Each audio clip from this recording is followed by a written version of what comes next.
WWE Friday Night SmackDown starts off with the Bloodline making their entrance, but then soon get interrupted by the babyfaces of Cody Rhodes, Randy Orton, and Kevin Owens. They all come out to the entrance ramp, have a stare down, and then they all start brawling. You got Kevin Owens attacking Tonga Loa, Cody Rhodes going after Solo Sikoa, and Randy Orton attacking Tama Tonga. Then they all separate, brawling. You got Kevin Owens did a sick swanton bomb on Tonga Loa. You have Randy Orton, and Cody Rhodes fighting their battles. Then the baby faces get the upper hand and they end up standing tall. But then you get security. Nick Aldis comes out with like 40 security guards. They all one of the security guards end up getting in the ring. Randy Orton ends up hitting an RKO. The baby faces ends up attacking the security guard. All hit their finishers. Kevin Owens hits his stunner. Cody Rhodes ends up hitting his crossroads, and that's the end of the segment there. They had a quick promo, and they end up basically saying they're going to put the end to the bloodline. Love what they did here. Having the baby faces be fired up, aggressive, being ruthless, not playing any games, and they're sick of the bloodline. I love what they did here. I love how they had the baby faces coming out, coming for blood, wanting payback on the bloodline. I love what they did here. Next, we get a Money in the Bank qualifying match for the women's side. Tiffany Stratton versus Candice LeRae versus Jade Cargill. Starts off early. Jade Cargill dominates for the early part of this match, but then Bianca Belair and Nia Jax ends up coming out. Nia Jax comes out in the aid of Tiffany Stratton, but then Bianca comes out to help Jade Cargill. Gets a commercial break, comes back. Jade Cargill dives on the outside, tries to attack Tiffany Stratton, but Tiffany Stratton avoids her.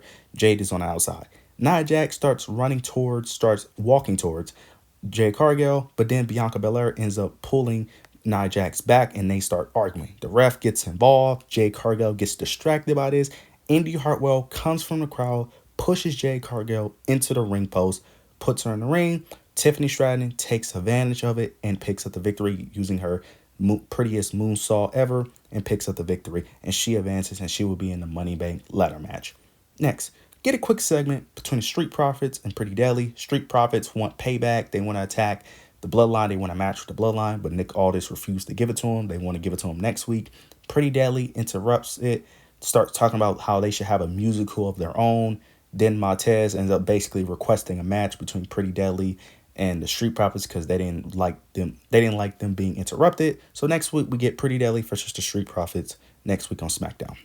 Next, get another qualifying match for the men's side. Santos Escobar versus LA Knight versus Logan Paul. I love what they did here early on. Logan Paul, before he got in the ring, cut a quick promo.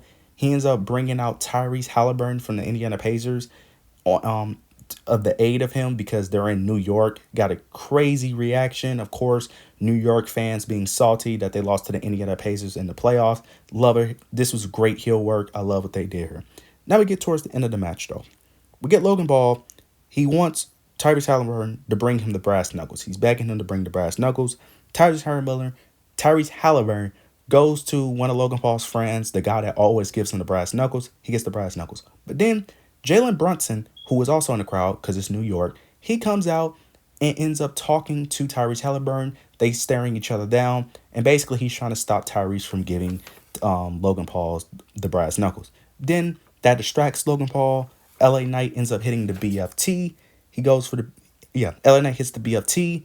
Logan Paul ends up doing a roll-up pin on LA Knight, but then LA Knight ends up reversing that roll-up pin into another pin, and LA Knight picks up the victory here.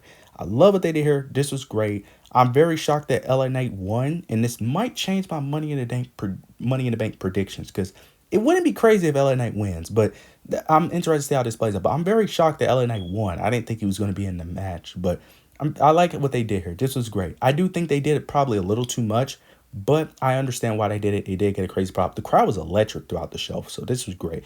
But I love what they did here.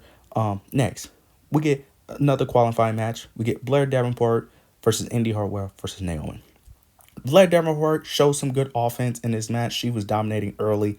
It gets commercial. Then Naomi got some offense. She started dominating. But then we get Indy Hartwell. Indy Hartwell was actually getting the advantage. It looked like she was about to pick up the victory here. But on the outside, Jade Cargill ends up coming out, getting payback for what Indy Hartwell did to her in her qualifying match. Jade Cargill attacks Indy Hartwell. She attacks her, rams her into the ring post, dumps her in the ring. Naomi ends up hitting a move, takes advantage, and ends up picking up the victory. She advances to the Money in the Bank ladder match. I wish Blair Davenport would have won, but I understand why Naomi ended up picking up the victory here. I understand why. This was a okay match, nothing too special. Next, get a quick segment with DIY and Austin Theory. Basically, Austin Theory is still being delusional, still trusts Grayson Waller, but Johnny Gargano is trying to convince him that Grayson Waller does not trust him and that he does not support him the way that Austin Theory thinks he does. Then Grayson Waller ends up attacking DIY, sneak attacking them, and then that's the end of the segment there. They're playing the story of eventually Austin Theory turning on Grayson Waller. I think they have a match next week for the tag titles, if I'm not mistaken. I'm not sure. I would love to see that on Money in the Bank, to be honest, but I understand why it's happening next week. Interested to see how this story plays out, though. Now we get to the main event. We get the Bloodline Ceremony. It starts off with Paul Heyman doing his typical stick, but then as Paul Heyman's talking, Solo ends up doing what Roman Reigns does and pulls his hand out like Roman Reigns, asking for the microphone. Paul Heyman was in shock. Paul Heyman was great in this segment. The face expressions, the acting, bro. Paul Heyman is so great. So Solo ends up copying Roman Reigns, asking for the microphone. Then Solo ends up introducing every single member of the Bloodline. He introduces Jacob Fatu. Then Solo, after he introduces each member of the Bloodline, he ends up doing Roman Reigns stick, saying what city that they're in, and then he ends up telling the crowd to acknowledge him, just like Roman Reigns does. Paul Heyman's face when Solo said acknowledge me was hilarious. His jaw dropped. He was in tears. This was great. Then Solo starts asking each member of the Bloodline, Tama Tonga, Tangaloa, and Jacob Fatu, to each acknowledge him, and they all acknowledge him as their tribal chief. Then we get Paul Heyman. He turns to Paul Heyman, and now he's saying that he loves Paul, he respects Paul, but now it's time for him to acknowledge him as his tribal chief. And Paul Heyman is in shock. He's crying. Paul Heyman is stressing out over this.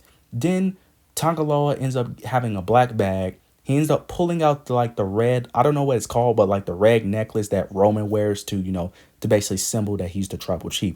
Paul Heyman starts asking, where did you get that from? Paul Heyman was great. This was amazing. Paul Heyman was so great. He is, I'm not going to say he's carrying the Bloodline storyline, but he's a big part why this storyline is hitting. This was great. Paul Heyman, the emotion that he showed was amazing, bro. Then he has the red necklace, and he basically gives it to Paul Heyman and wants him to put it on him to acknowledge him as his tribal chief. Paul Heyman is crying. He can't crying. And then he ends up getting to the microphone. He ends up saying that I acknowledge that you are not my tribal chief. The crowd goes crazy. Solo is angry. Solo then Samoan spikes him. The Bloodline attacks Paul Heyman. They end up power bombing him through the announce table, and that's the end of your Friday Night SmackDown. This was great. This was amazing. This episode of SmackDown itself wasn't all that. It was really just the opening and ending that was good. Everything in the middle was kind of just there, but this was not a bad episode of SmackDown. But man, this ending was great. This is definitely building up towards Roman versus Solo, eventually Roman's Bloodline versus Bloodline 2.0. This was great. Paul Heyman was amazing in this segment. He is it's a reason why he's one of the greatest of all time. This is just amazing. This really just elevated the story. I can't wait to see what's next. But you guys, let me know what your guys' thoughts and opinions on this, man. Let me know what you guys thought on tonight's episode of SmackDown. But yeah, leave your opinions down below. Make sure you like, comment, and subscribe. Yeah, that's it.